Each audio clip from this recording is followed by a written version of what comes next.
The balance of life. Charvi's head throbbed mercilessly as she stepped out of her parents' apartment, located in one of the poshest areas of the city.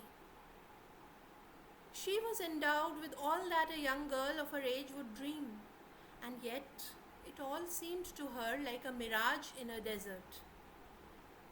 It was a sultry, hot day in June as she waited for her chartered bus, which would drop her to her girls' college about 8 kilometers from home. The wait seemed endless, and in those 15 minutes, the episode of the previous night's squabble between her parents flashed before her eyes and moistened them as always. Throughout her childhood and in her growing years, she had been traumatized by the widening rift between her parents, which she thought would eventually break apart the relationship, leaving her life wrecked. She had no siblings to fall back on and very few friends, for she was much of an introvert. Today was the first paper of her final examination in zoology honors, which she was pursuing from Delhi University.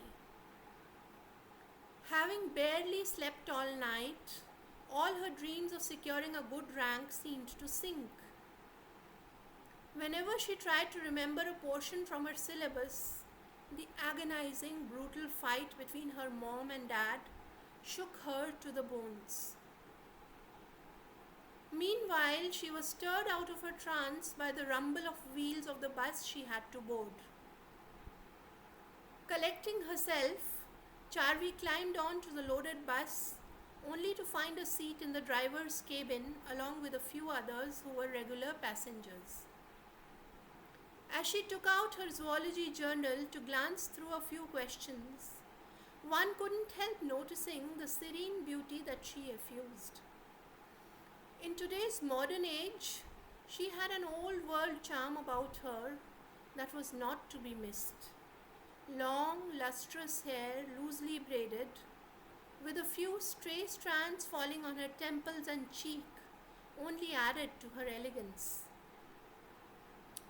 As she spoke softly to a lady sitting at her side, Charvi exuded a warmth that could fill a heart with solace. Charvi's pleasant appearance and demeanor had gifted her with several friends and admirers, most of whom were senior to her. Though there were some who eyed her with envy, her simplicity disregarded such people. Today, however, was not the best of days to strike a friendship with a stranger, as she grappled silently to keep her composure. As college would take about an hour to reach, she gently took out her zoology textbook for a last moment revision. As she leaned forward to recollect and underline a few terms, the lady sitting next to her observed Charvi's eyes well up as a teardrop rolled down, wetting the pages of her book. At this moment, the bus took a sharp turn as Charvi slided a bit from her seat. The lady held Charvi's hand firmly lest she fall and smiled at her, saying, "I'm like your mother. Don't worry, child." With these words, she got up from her seat and disappeared among the crowd of passengers, leaving Charvi strangely emboldened to meet the challenges that lay ahead. Sitting in the examination hall, Charvi suddenly found a new strength within her as she murmured a small prayer before writing her paper. The strange lady's beaming face suddenly shone in front of her, giving her hope. Her exam went better than she had expected, and she had almost recovered from the previous night's episode. As she stood near the gate of her college with friends discussing the paper, a young boy suddenly rushed towards the crowd with a bunch of printed leaflets in his hand. As Charvi looked intently at the little child, he came closer and handed over a leaflet to her. Charvi bid adieu to her friends, and on her way home she went through the printed paper.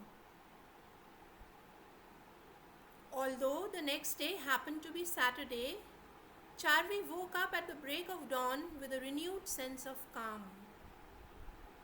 She finished her morning routine before her parents woke up and ventured out to the terrace to gather a breath of the early morning dewy freshness.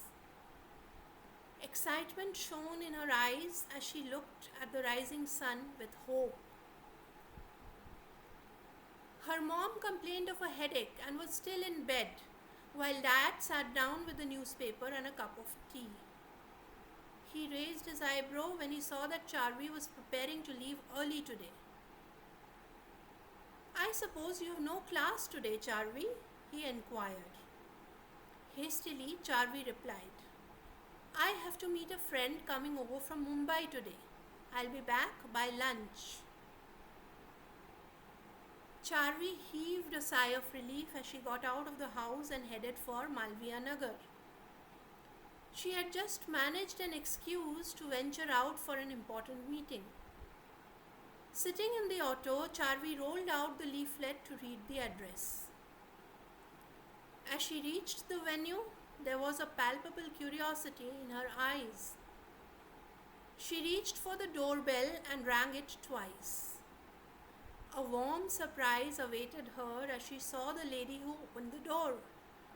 It was none other than Mrs. Krishnan, the lady who had prevented her from falling in the bus.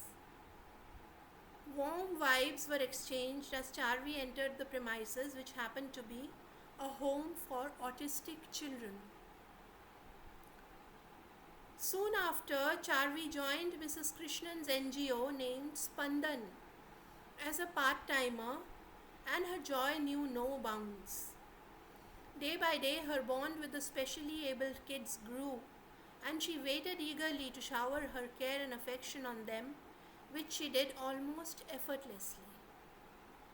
For our dear Charvi was adept at handling the brickbats that life had thrown at her, and her empathetic heart had immense power to heal. Her healing touch changed the lives of these children, and the balance of life had molded her own life, giving it purpose which was bigger than any misery that she encountered.